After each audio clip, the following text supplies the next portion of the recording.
Buenas tardes a todas y a todos. Es un honor estar aquí con todos ustedes moderando esta mesa en el Sun Blue que lleva por título Vulnerabilidad y adaptación al cambio climático, eso que queremos todos, lograr la resiliencia en las islas.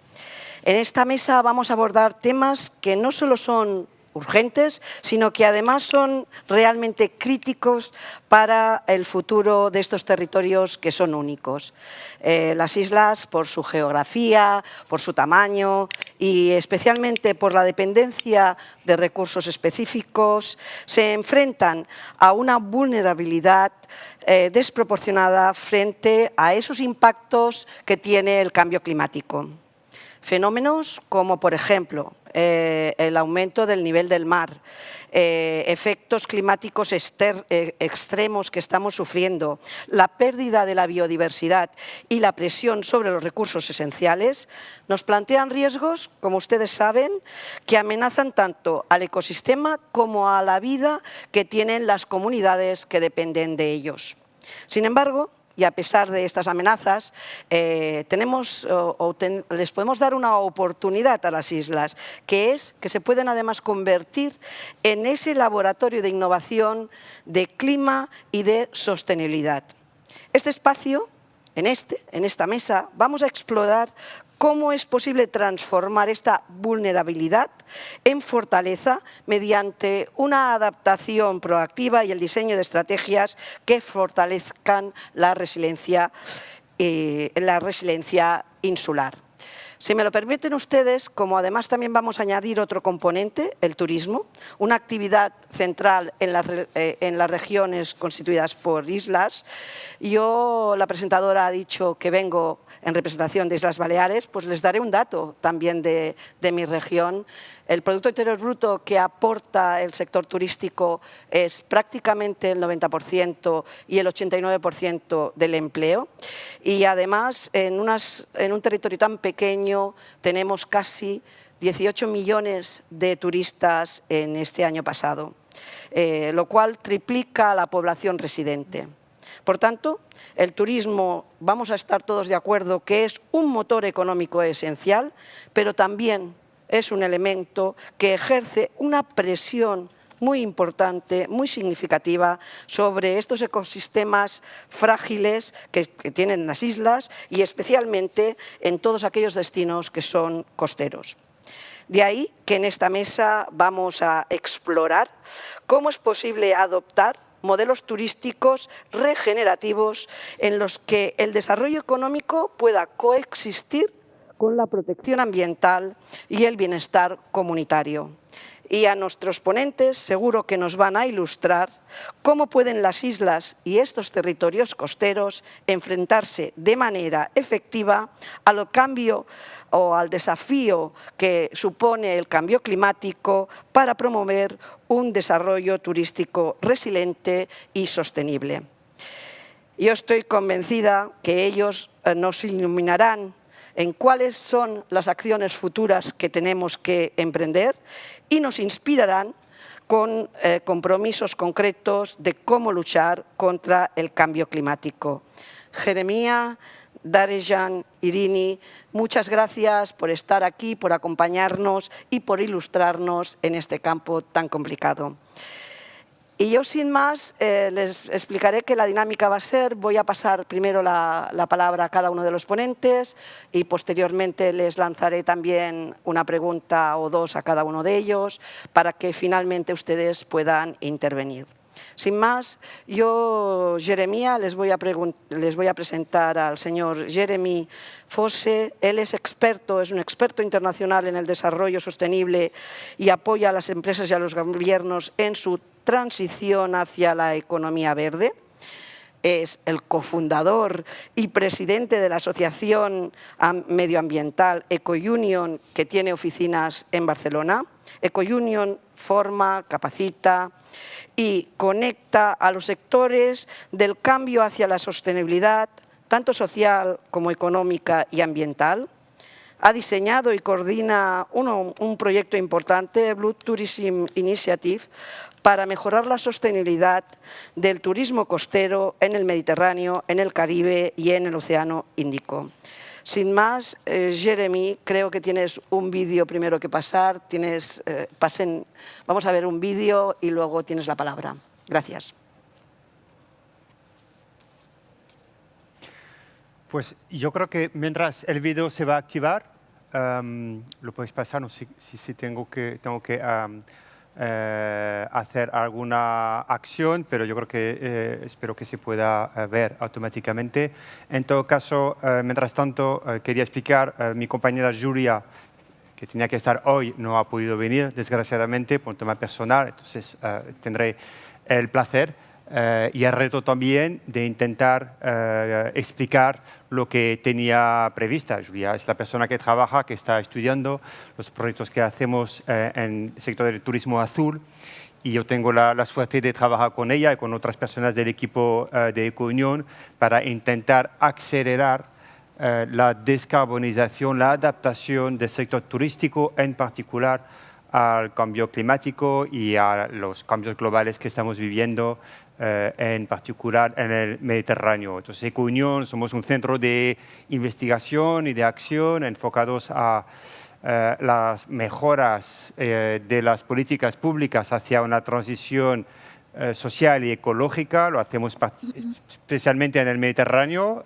y en la Unión Europea, pero también tenemos proyectos que abarcan varios espacios marítimos. Uno se llama el Blue Tourism Initiative, que agrupa Caribe, el Océano Índico y el Mediterráneo, para intentar ver cómo cada uno de estos espacios marítimos, que tienen una complejidad propia, pueden también aprender y acelerar la sostenibilidad del turismo que tienen en sus costas, ¿no? Entonces, quizás un poco para enfocarnos en lo que proponemos cuando hacemos una investigación, pues llegamos a una serie de conclusiones que intentamos compartir a los actores claves, en particular los que toman decisiones, los que diseñan las políticas, que en el caso del sector turístico pues suele ser los gestores de destinos, ¿no? Los gobiernos locales, los gobiernos regionales, pero también hay muchas políticas que no son estrictamente turísticas, pero que tienen un impacto tremendo sobre el sector,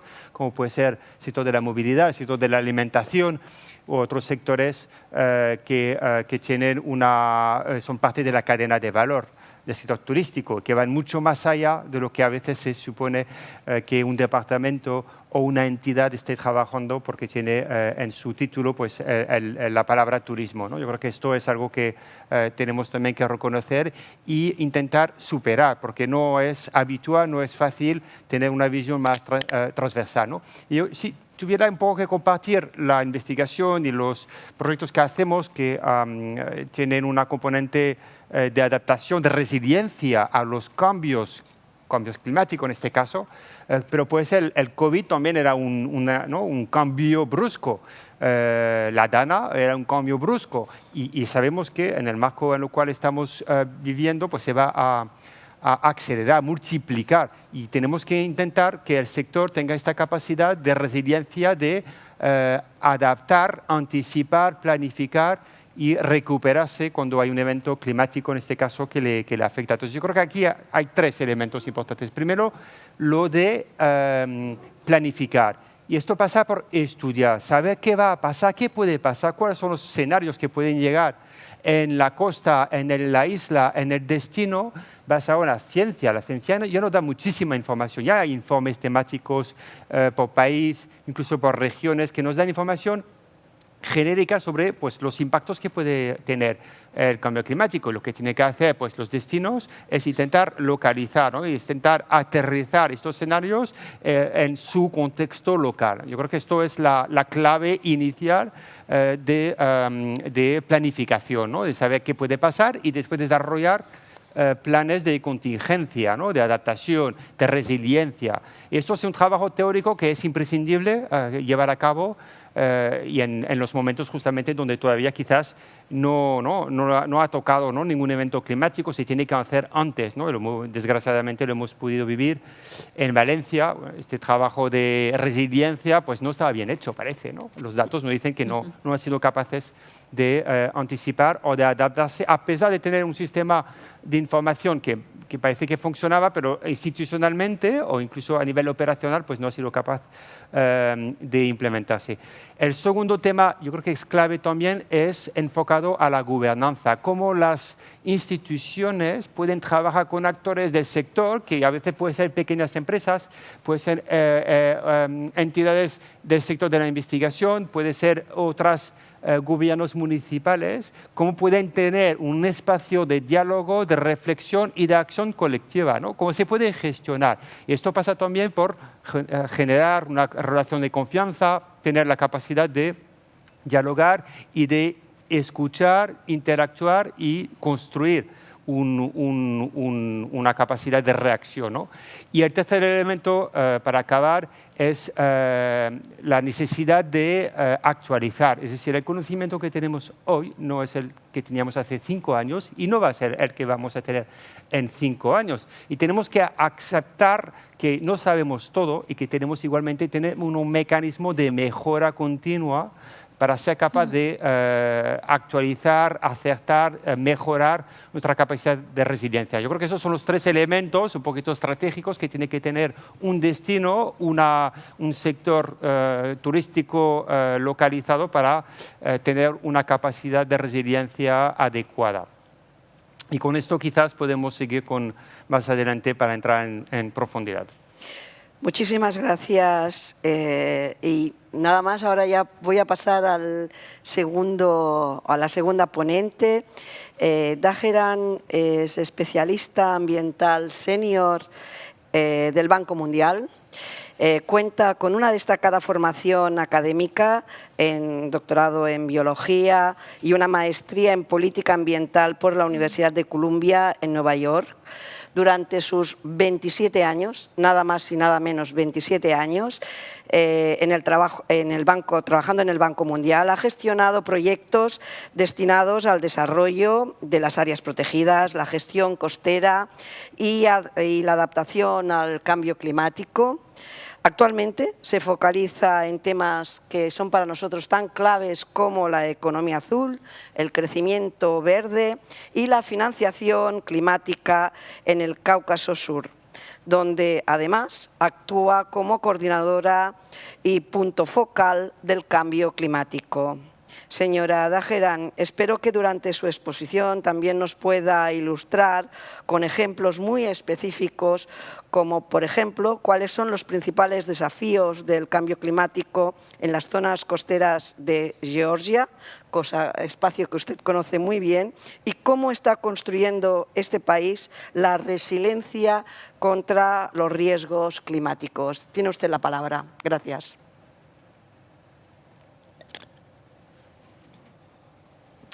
Well, first of all, I want to sincerely thank organizers of this Congress and Yolanda in particular for inviting me. Secondly, I want to apologize for not being able to speak your beautiful language. We people tend to give to our children what we missed in our lives. So my daughter is fluent in Spanish and happy to tell you that. Now, just a few words about the country I'm going to talk about because it may be less known. Georgia is not an island, but it's small enough to be one. It's just 70 square kilometers with 3.7 million of population. Georgia is a touristic destination, and tourism contributes a lot to its economy. And please mind that this is the country that regained independence and appeared on the world map just 33 years ago after disappearing for 2 centuries, being conquered. So at first, the challenge was to make Georgia known for clients and attract tourist visitation. These days, we're thinking about managing the number of tourists. The carrying capacity of our touristic destinations has become quite an issue. What kind of tourism? It's nature, culture, and gastronomy. Georgia is located on the east coast of the Black Sea, and seaside leisure tourism is a big thing, but the country also has mountains, very tall mountains, over 5,000 meters high, and they are very close to the sea. So it's the combination of two very different, geographically different attractions. There are a few internationally protected areas in Georgia's coastline, including Ramsar sites, the wetlands of international importance, and emerald sites. Emerald Network is similar to Natura 2000 for EU member countries, and it protects habitats and species of European importance. Culture. Georgia adopted Christianity in early 4th century, and it carries amazing examples of early Christian architecture. It has its unique language and even unique alphabet, used only by 3.7 million Georgians. Gastronomy, well, Georgian cuisine is very popular, and then we have this chain of wine shops in the country called Harvest 8000. Why 8,000? Because winemaking began in Georgia this long ago, many centuries, from almost time immemorial. Georgia is making wine, and it's considered as the cradle of wine culture. Now on to the climate change. Georgia is very susceptible, vulnerable to the impacts of climate change, and exposure is high. Exposure of population, of businesses, and touristic destinations. All feel negative impacts of climate change, and that is already happening. So what are the main points here? First of all, coastal erosion. Unfortunately, the beaches on the Georgia seaside are not stable, and if not artificially supported, we're losing our beaches to erosion. It has been an issue for quite a while, and the only tool for combating this process was to artificially feed sediment to the beaches. But these days, we are thinking to diversify the approaches to this issue. Why is the hunger for sediment? Mostly because the large rivers that drain to the sea, to the Black Sea, they carry numerous hydraulic structures, hydropower plants and others that prevent free transportation of sediment. And this is a very big problem, and unfortunately these hydropower plants are not operated in a due manner. They're not flushing, accumulating sediment or in an orderly manner, and the beaches are affected. The second big problem is flooding. Obviously, flooding that is such a pain worldwide these days. Georgia's coastal cities and settlements experience mostly pluvial flooding. That is the result of that's the type of flash floods resulting from extensive rainfall, extensive precipitation. The infrastructure in the settlements are not fit to cope with the increasingly severe rainfall events.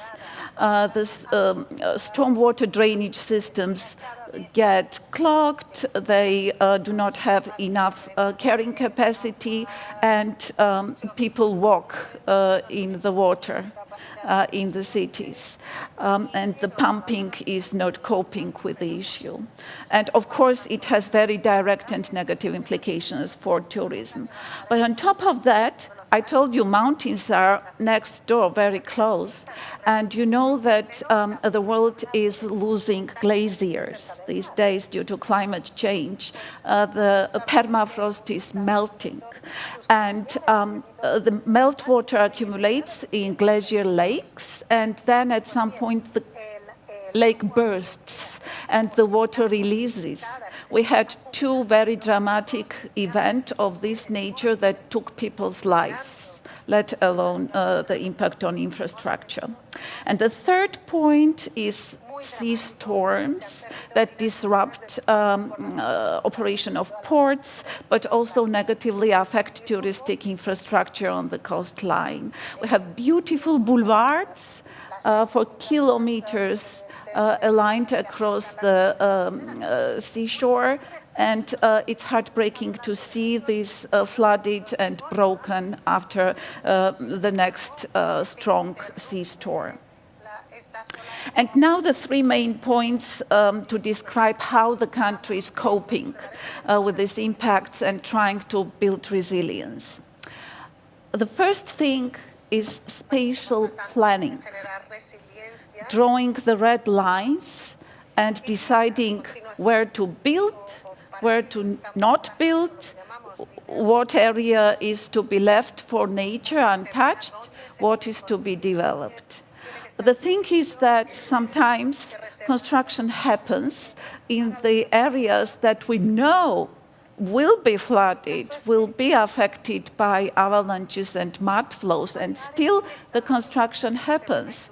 And then there is damage, then people suffer, and then, oh, government help us to do something with that. To start with, certain activities should have not been allowed in these areas. So this is the first step. Then it's about designing and building in a right way. The World Bank came with the initiative called Design for Climate. We are rolling out this initiative in Europe and Central Asia region, and Georgia is part of that larger region. So it is almost a no-brainer, but it requires the effort to make sure that the infrastructure is designed the way to build in the expected impacts of climate change. The infrastructure has to be resilient. It should be operated and maintained the way to minimize its vulnerability to climate impacts. And finally, I will say climate-smart agriculture. Agriculture is a very big thing in Georgia. By the way, the legend goes or theory goes that the name of this country, Georgia, comes from Latin, geo meaning the earth, and Georgians are people who worked on the earth, on the land. So agriculture is a big thing. And it has to do with tourism very much, because tourists like to have local produce on their table, right? So with the climate change, we need to think about the crop and variety mix. It may have to be altered so that more resistant crops are grown, and also the new types of plant diseases and pests proliferate with the climate change. Higher humidity, less wind in certain areas led to proliferation of fungal disease that killed biodiversity in coastal Georgia, and we're trying to address this issue now. So this is the third thing that seems to be very urgent. And my final word would be that Georgia is now preparing its current nationally determined contribution that is to be filed to Paris Climate Accord, and coastal adaptation to climate change is featured as a separate line item there. adaptación constitucional Gracias. al cambio climático. Muchísimas gracias, Dangerán. Estoy convencida que después de esta amplia explicación, Georgia le hemos puesto no solo en el mapa, sino que la vamos a disfrutar y la vamos a admirar. Muchas gracias. Y ahora voy a pasarle la palabra a la tercera ponente, que es doña Irina Barianaki. Ella es gestora de proyectos de la Unión Europea en la región de Egeo Meridional y en la Agencia de Desarrollo del Egeo Meridional. Tiene formación en Ciencias Regionales y Desarrollo Sostenible. Actualmente está finalizando su tesis doctoral centrada en la economía azul, la planificación marítima espacial y el patrimonio cultural costero. Ha liderado diversos proyectos europeos promoviendo la sostenibilidad, la inclusión y esa colaboración que tanto se necesita entre socios europeos para fortalecer el desarrollo sostenible en las regiones y en esa región en concreto. Señora Irina, ¿nos podría durante su exposición además abordar las vulnerabilidades ambientales, económicas y socioculturales de las islas del Egeo Meridional, así como esas estrategias que son tan necesarias para fortalecer la resiliencia frente al cambio climático y antes hemos oído las inundaciones, los desastres naturales? Tiene usted la palabra, aunque antes creo que nos quiere presentar un vídeo. El vídeo, por favor. Summer. It's more than a word. It's when your body meets the Aegean and your eyes fill with white. The moment your lips taste like salt and you feel the warm tingling of the sand on your feet. When the golden sun kisses your face and your lungs fill with the spirit of the islands.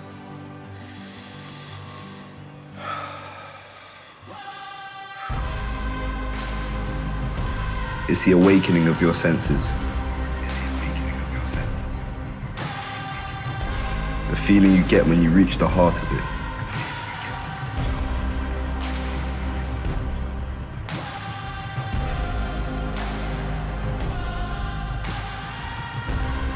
Aegean Islands, your summer starts here. So thank you. Thank you. What I want to say is that I didn't have translation during your introduction, but I understand some words. So hi everyone, I'm very glad for being here, and I hope that you enjoyed the video. This video is not about marketing issues, it's about to show the contrast between the vulnerability and in ecosystems of our island, because each island has its own ecosystem. I hope that you enjoy the diversity of natural and cultural heritage sites of Aegean Islands. And the main challenge for our region is how to horizontal get measures and adopt measures for climate change. The first thing is that I want to share with you research in order to understand the typology for Aegean Islands that I always want to refer is a research implemented by ESPON project. And if you imagine the 52 inhabited islands in Aegean Islands, you can imagine the islands together as a united island, a united big island. So this island would need only one port, only one airport, only one hospital. That would be totally enough for the residents. In contrast, the reality is that each island has its own port, its own airport. Almost all of our islands have airports and hospitals, etc., infrastructure. So a lot of budget of authorities are for for creating or maintaining those basic infrastructure. And this infrastructure make a lot of uses of resources. So this is one key challenge. The second key challenge is, again, the typology that we can categorize in three main groups. The first group is the well-known touristic destinations. For example, Mykonos, Rhodos, or Santorini. These islands has an excellent economy based in tourism, excellent access to services for their residents, and they focus, they give a reboost in national economy. And the second group is the islands that are like satellites, that are closer to the mainland or closer to a neighbor island, and that they have connections, economic flows, strong connections, or dependence from these connections. And the third type of group of islands is remote islands that has low population, that they don't have so many environmental issues because of they are remoted, and the population that does not pressure the environment. And for example, they are green islands. For example, Tilos and Halki, there are well-known European islands that have zero energy and sustainable mobility because of their small, because they are small. But they play a geographical and strategic role both for Greece and European Union. So the main challenge for our region was how to create a strategy. And what the latest news is that we set up again and revised the organizational structure of the region. So now we have 4 new departments for climate neutrality, for environmental protection, for carrying capacity, for sustainable tourism, and we have set up a different department for data collection in order to have the data and then the strategy to follow. Thank you. Muchísimas gracias. Es excelente. Yo en Baleares también tenemos algo un poco parecido, unas islas más verdes, como puede ser Menorca, y otras islas mucho más activas de turismo, como podría ser Ibiza, y una cultural que es Palma de Mallorca. Ahora tenemos 11 minutos para pedirle a nuestros ponentes que les vamos a lanzar 1 o 2 preguntas. Tenemos 11 para repartirlo entre los 3. Si les parece a ustedes, 2 minutos para contestar, 1 minuto a cada una de las preguntas. Y el primero sería Jeremy. En su opinión, ¿cuál es el papel de las autoridades públicas en el fortalecimiento de la mitigación, adaptación y resiliencia climática? Y le lanzo ya una segunda pregunta.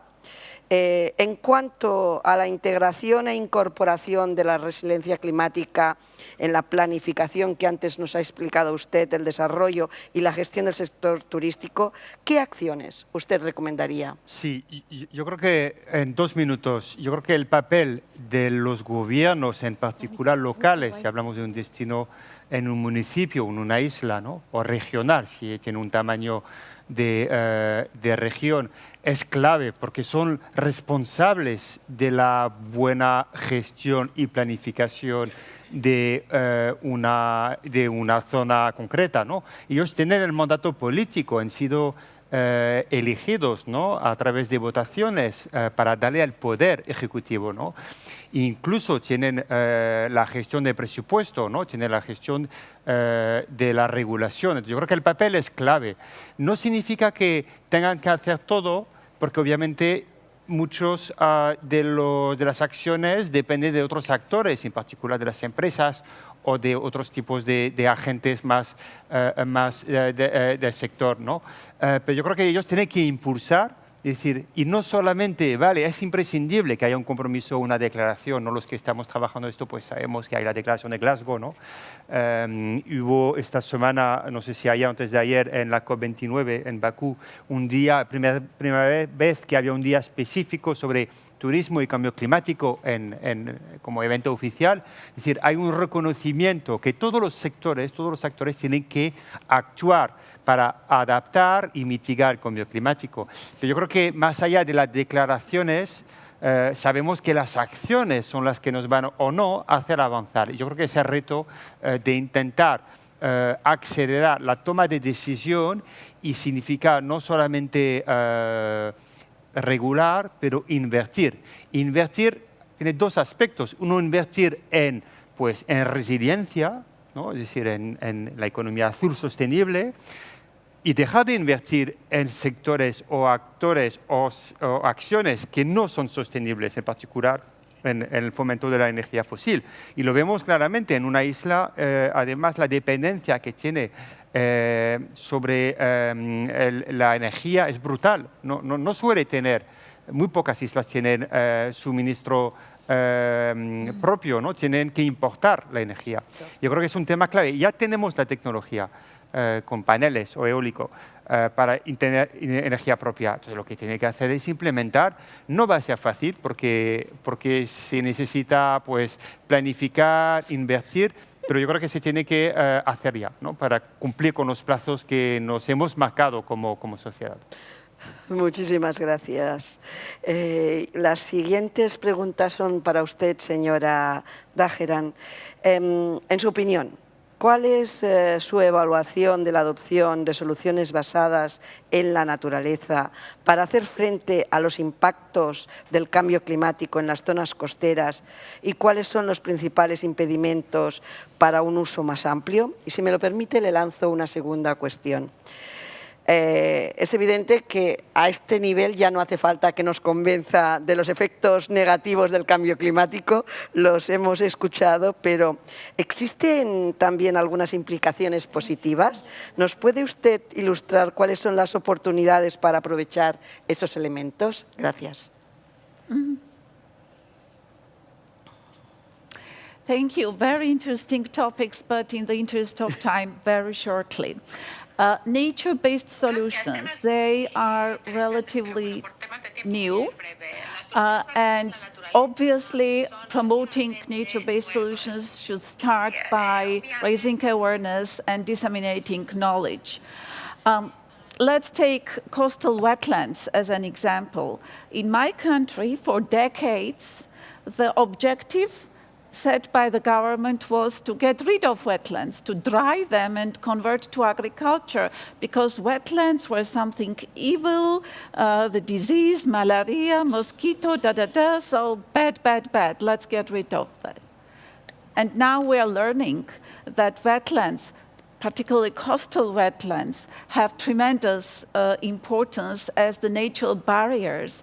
They prevent pollution going to the sea, and they also work as a sponge to prevent flooding, and they mitigate flash floods. So awareness is number one. And then the issues that I see in my country, why people knowing that it's important and good, there is not such a big uptake of nature-based solutions. Because in many cases that is related to the land use. For instance, constructed wetlands to purify wastewater, to purify water that is drained from agricultural fields to get rid of residual pesticides and nutrients that is so important for the health of the sea.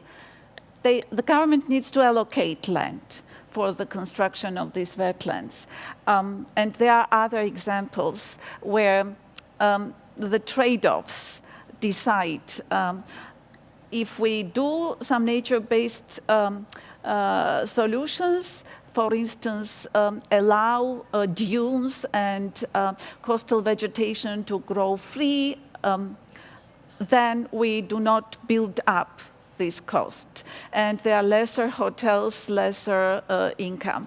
So it's what is more valuable. But the wisdom is that we need to think ahead. We heard this many times today. We make a step and concentrate on where we put our foot, but we look ahead and see the perspective. So again, convincing decision makers and increasing knowledge of the available technologies is the solutions I see for it. And now, just a couple of sentences about what, if anything, may be positive in climate change. Again, giving example of my country. Warming is suggesting the opportunity to extend a touristic season at the seaside resorts. And of course, this is something that we need to take advantage of. This opportunity offers very unique touristic experiences for the clients because you can do downhill skiing in the mountain, and then the same day you can splash in the Black Sea. Country is small, the sea and the mountains are very close, and this is possible if the season extends. And the second thing is, as people worldwide, in many destinations, many places on the globe, get increasingly tired of heat and dry weather, Georgia already started to offer weather tourism. This is something which we were very surprised to see in the beginning, but it's successful. People from Middle East come to enjoy mist, fog, waterfalls, rain. They love to enjoy rain. So this is another opportunity that the countries may explore. What is it that climate change makes, how the climate change makes this country different and unique, and how this country can share this wealth to others.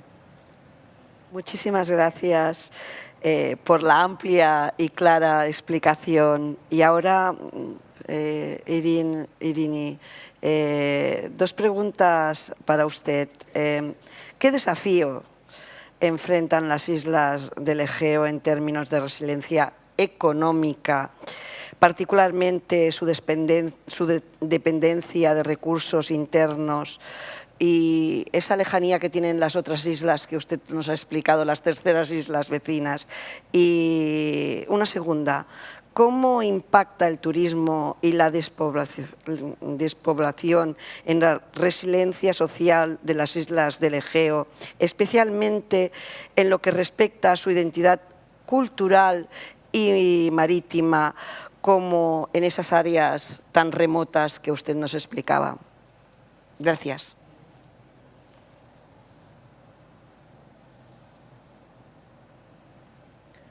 All right. Everything that works now. Yeah. As for the first question, due to economic resilience, the first thing is that our region is the leader of tourism years now. So we cannot say that we will change our business model, let's say.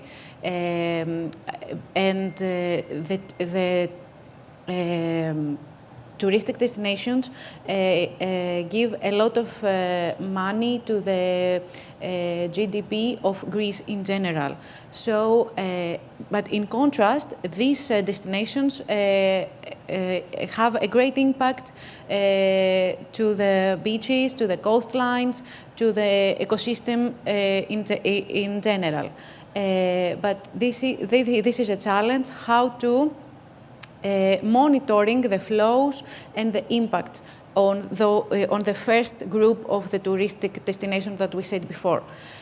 The second thing is that the economic resilience in South Aegean region, because of some islands are connected to other islands, don't have their own economic flows. So they have small-scale economies that cannot be competitive to market. So we have small islands, small villages with great production of cheese or of olive, but they cannot be competitive to the market industry.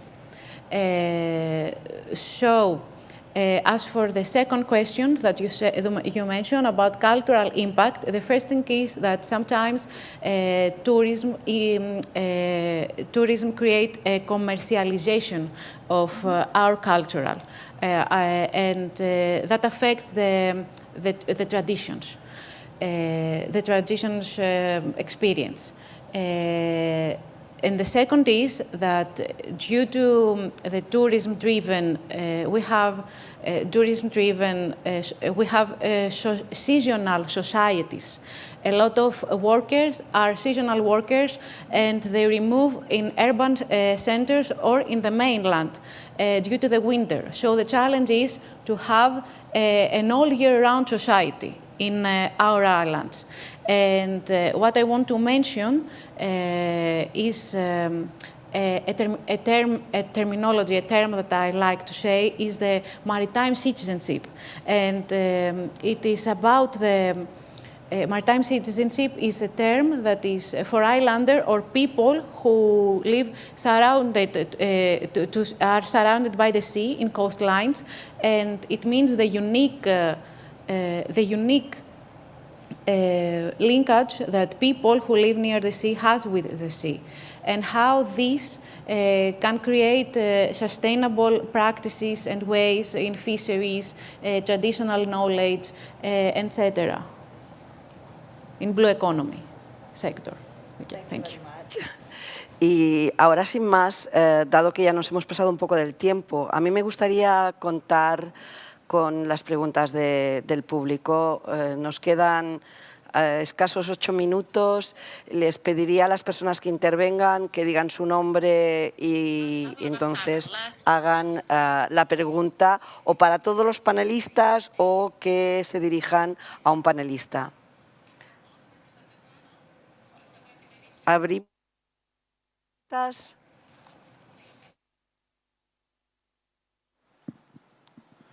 Muy buenas tardes, mi nombre es Luis Onofre, soy estudiante de Economía de Perú, Universidad de Arequipa. Bueno, mi pregunta sería para el señor Jeremy José, que mencionó el tema de la implicancia del gobierno en todo el tema del aspecto de la sostenibilidad.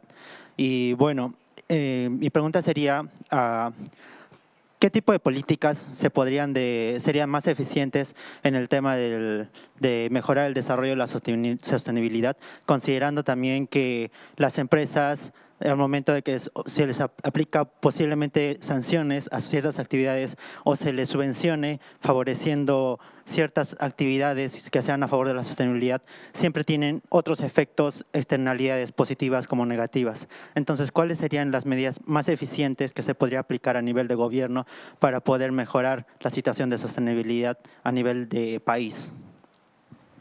Jeremy. Es un tema muy complejo, es decir, que ojalá tuviéramos la solución a esto. Lo que tú mencionas, no sé si he entendido bien la pregunta, es cómo internalizar los costes, los impactos, cuando queremos diseñar una política pública que vaya implementando pues, cambios, ¿no?, positivos. Y sabemos que hay cambios directos e indirectos que son negativos. Y el hecho del cambio climático es una consecuencia de no haber internalizado, ¿no?, los aspectos negativos de la producción de energía, por ejemplo, ¿no?, para simplificar. Entonces, aquí yo creo que hay bastante conocimiento científico reciente, de calidad. El reto es cómo integrar esto en las políticas. Y esto es difícil porque en realidad hay un impacto negativo siempre. Y lo tenemos que identificar, y a veces cuesta, yo creo que somos capaces de identificarlo, y tenemos que tener unas políticas que acompañen la transición para asegurar que el impacto negativo no sea sobre las personas o que ya sufren los impactos del cambio climático, ¿no? Es decir, cuando hablamos de justicia climática, es esto, ¿no? Es decir, que al final los países que contaminan no son los que más sufren el impacto del cambio climático. Y esto pasa a nivel global, ¿vale? Es un tema en Bakú ahora, es un tema que se está negociando, es decir, cómo se financia, ¿no? Hablamos de trillones, ¿no? de dólares, ¿no? Cómo se financia a los países la adaptación, no solamente la mitigación, porque en realidad los países que sufren el cambio climático no emiten casi nada, no en general, ¿no? Son países que tienen muy pocas emisiones, pero se tienen que adaptar y eso es un tema clave de justicia climática, pero también a nivel local o a nivel nacional, o cómo los gobiernos son capaces de hacer una transición justa. Entonces yo creo que hay mecanismos, en la Unión Europea se está desarrollando, esperemos que con la nueva comisión que se acaba de aprobar ayer, ¿no? Tendremos una española, Teresa Rivera, en un puesto clave que incorporará, esperemos, este concepto de transición justa y lo va a hacer no solamente desde el punto de vista ambiental, lo va a hacer con una cartera de competencias que incluye la economía, que incluye la regulación de la competitividad, ¿no? Del mercado interior. Y eso son herramientas muy potentes. Va a ser difícil porque hay muchas resistencias y hay actores, particular las empresas que dependen de la energía fósil, que resisten, ¿no? O países que dependen de la energía fósil.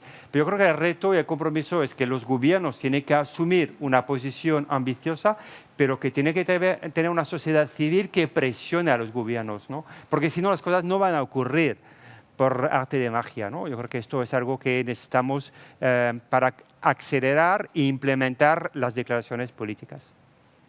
Gracias, Jeremy. Podemos tener una pregunta, pero si es muy breve, con una respuesta también más breve todavía. ¿Alguien más lanza alguna cuestión a nuestros panelistas? Pues yo, si les parece, panelistas, solamente con una frase, les lanzo una que yo creo que Jeremia casi la ha contestado en parte. ¿Cuáles son los roles del Estado y del sector privado en la reconstrucción o en la construcción de la resiliencia climática y el desarrollo de la economía azul basada en el clima? Y si nos pueden aportar una idea para aprovechar mejor y mayor el esfuerzo del sector privado. Con aquello, una frase.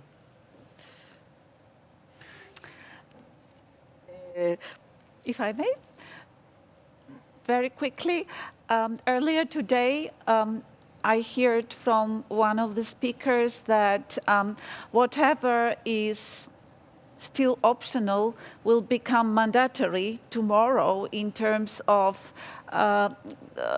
climate-friendly technologies and climate regulations. And private sector businesses are smart thinkers. They understand that those of them who invest up front and it's better prepared for the regulations that come will be in a better competitive situation when the time is ripe for that. So others may think and better prepared businesses will survive. This is one thing I wanted to say, and this gives us the hope that the private sector will champion in adoption of climate-friendly technologies. And the second thing is that government structures have certain inertia. They kind of continue what they used to do, and changes come, but maybe not as quickly, whereas private sector is better positioned to take in new technologies, to be pioneers, to be champions. This entrepreneurship is in their blood. So again, this is one thing that gives us the hope that they will venture. They will invest and create good precedents and good examples to be copied. Espero que la organización nos dé los 5 minutos que hemos empezado tarde para que Irene pueda decir muy breve para que también me dé tiempo a mí a cerrar. Gracias, Irene. Sorry, Irene. it was not worked. It doesn't work. Can you repeat the question? Repeat the... okay. the question. Basically, okay. ¿Cuáles son los roles del Estado y del sector privado en la construcción de la resiliencia climática y el desarrollo de una economía azul basada en el clima? Básicamente, una frase.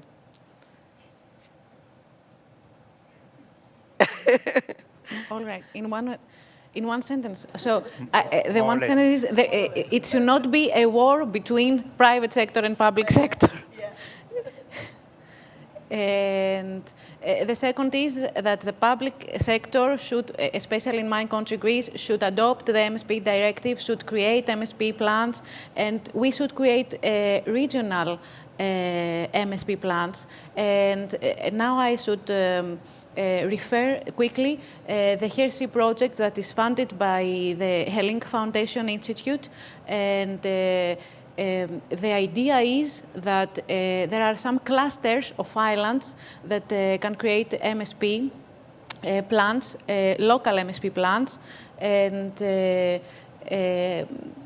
put together all of the actors of the MSP planners, the multi-uses of the sea, etc., but locally and by clustering islands. This was. Muchísimas gracias. Y para terminar, yo simplemente decir que creo, si he entendido muy bien a los ponentes, que todos han coincidido en que la adaptación y la mitigación climática son fundamentales, punto número 1. Esto incluye políticas más robustas para integrar la resiliencia climática en el turismo, promover soluciones basadas en la naturaleza y fortalecer las colaboraciones entre los actores públicos y los actores privados. Asimismo, han subrayado la importancia de iniciativas un poco más globales, como la economía azul para construir un futuro sostenible que equilibre el desarrollo económico, pero sin olvidar la preservación ambiental de estos territorios tan vulnerables como son las islas. Y como reflexión final, yo creo que nos podemos todos en esta mesa reafirmar la urgencia de actuar de forma colectiva para garantizar la resiliencia de las islas frente al cambio climático, asegurando a su vez el bienestar económico, social y ambiental. Jeremy, Darijan, Irini, mil gracias por las excelentes aportaciones que han hecho y a ustedes también muchísimas gracias. Buenas tardes.